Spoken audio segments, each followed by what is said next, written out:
Bonsoir à tous et bienvenue dans ce flash d'information. Séisme dans la sphère politique en République de Guinée après la publication ce vendredi du rapport final de l'évaluation des partis politiques par le ministère de l'Administration du territoire et de la décentralisation.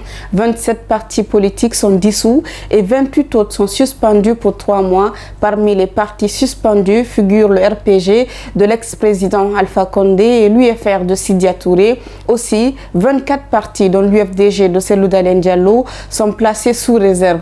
Ces partis sont autorisés à exercer leur activité avec l'obligation de se mettre en règle dans les 45 jours.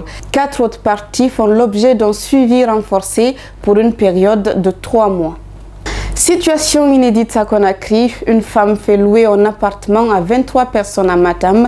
L'auteur de cette supercherie, Mama Issata Yansane, a réussi à retirer 149 millions de francs guinéens des mains de ses victimes. Elle a été trimballée en justice pour escroquerie. Lundi dernier, le parquet de Mafanko a requis 5 ans de prison et 50 millions de francs guinéens à son encontre. Il a aussi demandé au tribunal correctionnel de prononcer à l'encontre de la prévenue une interdiction de séjour au quartier Gbessi à Kondebougn durant 3 ans.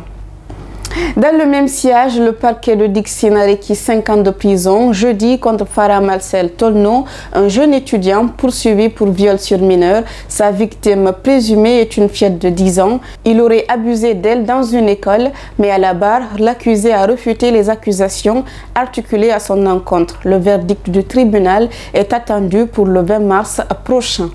Restons toujours dans les couloirs de la justice pour dire que Alseini Camara risque 10 ans de réclusion criminelle à la cour d'appel de Conakry. Cette peine a été requise à son encontre jeudi par le parquet général pour une tentative de meurtre à Kouria dans la préfecture de Koya.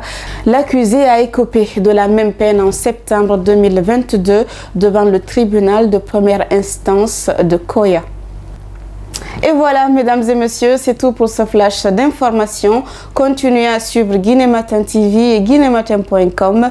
Le bonsoir de ce vendredi s'adresse à la population de Pita. Prenez soin de vous. Au revoir.